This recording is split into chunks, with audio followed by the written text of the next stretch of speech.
kalau misalnya kita kaji lebih dalam, ternyata benar begitu loh. Jadi tidak ada celah untuk bisa membuli statement tersebut.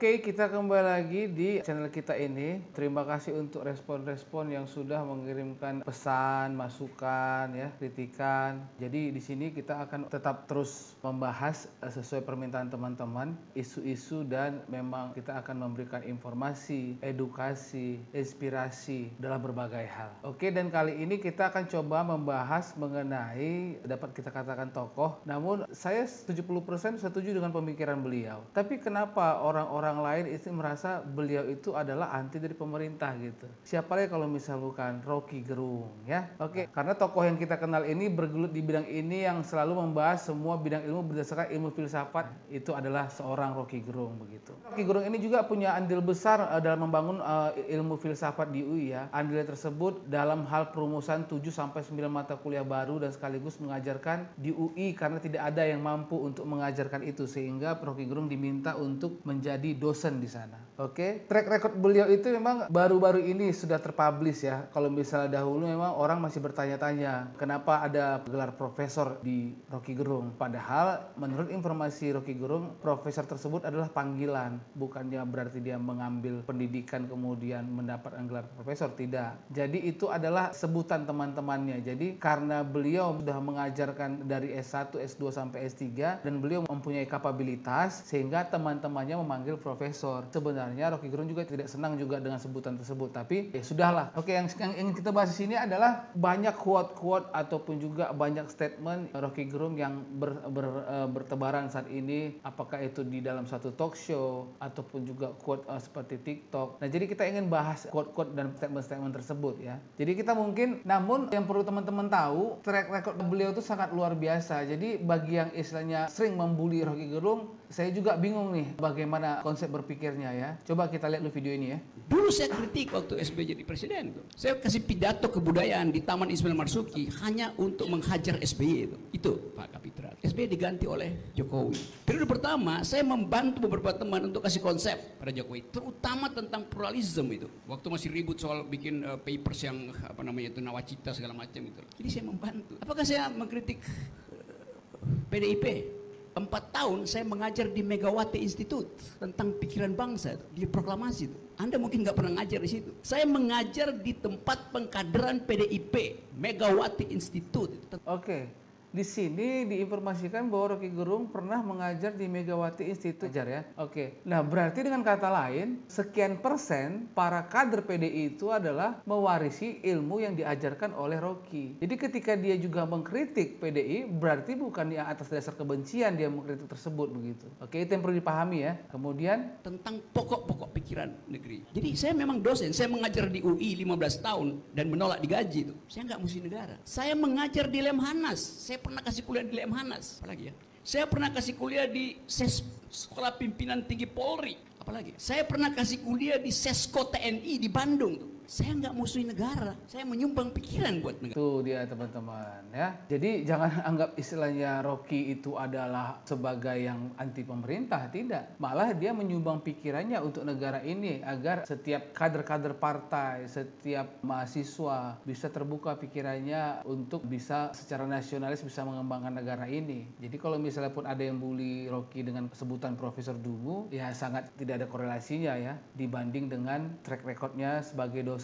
15 tahun di UI, kemudian mengajar di Lemhanas, kemudian juga di Sesko Bandung. Oh, luar biasa. Oke, kita mulai masuk aja kali ke kata-kata Rocky Gerung, ya. Jadi di sini nanti coba kita kaji satu persatu. Oke, di sini yang saya tertarik ini adalah salah satunya itu judulnya itu sulit menerangkan konsep. Nah, statement Rocky Gerung adalah sulit menerangkan konsep bagi mereka yang cuma bisa menjawab pertanyaan multiple choice. Sebuah pernyataan yang ditujukan untuk orang-orang yang tidak mengerti konsep, dalam hal ini lawan debat Rocky Gerung, karena apabila diperhatikan memang tidak sedikit orang yang tidak memahami esensi dan konsep dari apa yang sedang dibicarakan. Oke. Jadi menurut beliau sulit menerangkan konsep bagi orang yang cuma bisa menjawab pertanyaan multiple choice. Berarti dengan kata lain, banyak orang yang hanya taunya menjawab dengan pilihan jawaban yang sudah disediakan, tapi tidak dengan konsep. Dia tidak memikirkan bagaimana soal itu bisa terbentuk, kenapa soal itu harus dikeluarkan. Nah, jadi seperti itu ya. Jadi mungkin gambaran kecilnya seperti itu yang ingin disampaikan Rocky. Oke, berikutnya ini ada juga ini pernyataan beliau yang luar biasa ya. Anu itu adalah jeda antara pro dan ngo. Ucapan Rocky Gerung di atas ditujukan untuk Pak Jokowi. Seperti yang kita ketahui, beliau sering kali berucap anu. Sebetulnya tidak ada yang salah dengan hal tersebut, sebab sebagian masyarakat Jawa Tengah menanggapinya biasa. Namun jadi persoalan apabila diucapkan oleh seorang pemimpin negara dan akhirnya menimbulkan banyak spekulasi dan kalangan masyarakat. Jadi terkesan seperti kita belajar public speaking itu menghilangkan kata Nah, jadi saya dengan keluar kata-kata tersebut berarti ada yang kita pikirkan jembatan antara kata yang pertama dengan kata berikutnya. Menurut Rocky Gerung, harusnya seorang presiden tidak lagi menggunakan kata anu. Karena untuk konsep ketika dia ingin berpidato, ingin berbicara, itu harusnya sudah lancar begitu. Cepat, tepat, langsung ke sasarannya. Oke, yang ketiga ya. Dan kemudian nanti teman-teman juga di akhir channel ini akan ada satu statement yang memang perlu kita bahas. Teman-teman boleh bahas di rumah bersama teman-teman yang lain dan coba mengartikan ataupun juga mendefinisikan apa yang dimaksud beliau. Nanti kalau misalnya sudah dapat, nanti boleh dikirimkan di kolom komentar ya, agar siapa yang belum dapat tercerahkan. Oke. Nah, yang berikutnya itulah pendidikan. Nah, pendidikan adalah perang terhadap kedunguan.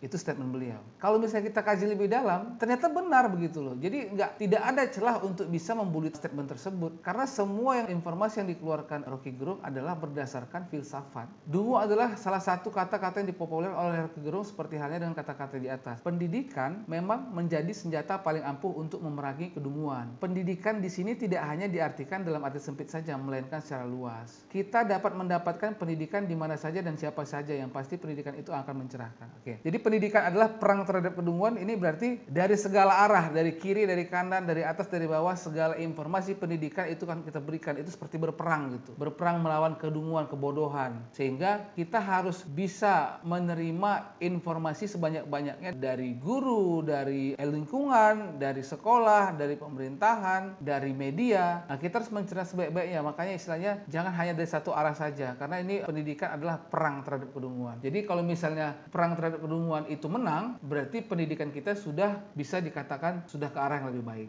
Oke, dan kemudian ini kita acak ya, karena ada beberapa memang yang perlu kita diskusikan untuk statement-statementnya. Yang kalau misalnya selagi saya masih bisa cerna, ya mungkin masih bisa saya handle. Di sini dia berbicara Marxisme. Marxisme itu adalah metode, bukan jimat. Jadi Marxisme ini identik dengan sosialis dan komunis. Tidak jarang orang yang merasa takut ketika mendengar Marxisme. Rocky Gerung melalui kata-kata di atas mengatakan bahwa Marxisme merupakan sebuah metode. Nah, jadi Marxisme ini adalah sebuah metode. Jadi tidak ada yang perlu ditakuti di situ. Jadi metode ini bisa dirubah, bisa diperbaharui, bisa direvisi dan lain-lain. Namun kalau misalnya jimat itu adalah sudah ketentuan. Memang menolongnya harus dari jimat. Jika tidak ingin menggunakan jimat, ya berarti harus dibuang begitu. Ya, maaflah kalau misalnya ngelantur-ngelantur dikit ya, tapi seperti itulah untuk gambarannya. Kita diskusikan adalah ini dia nih tar ya. Badai dan sunyi. Ini statement beliau. Badai membuat kita rasional, sunyi hutan itu sentimental. Dua-duanya menimbulkan rindu. Ini merupakan salah satu kata-kata Rocky Gerung tentang badai dan sunyi. Bukan hanya kata-katanya yang indah, lebih dari itu memiliki makna mendalam. Meskipun badai dan sunyi adalah suatu hal yang berbeda, namun keduanya begitu dirindukan. Nah, yang bisa memahami ini adalah orang-orang yang sering bergelut dengan alam, seperti pencinta alam. Karena badai membuat kita rasional. Ketika kita terkena badai, kita akan sadar bahwa kenyataan itu adalah seperti ini, dan kita akan berusaha serasional mungkin untuk memecahkan masalah tersebut. Nah, kesunyian hutan itu sentimental.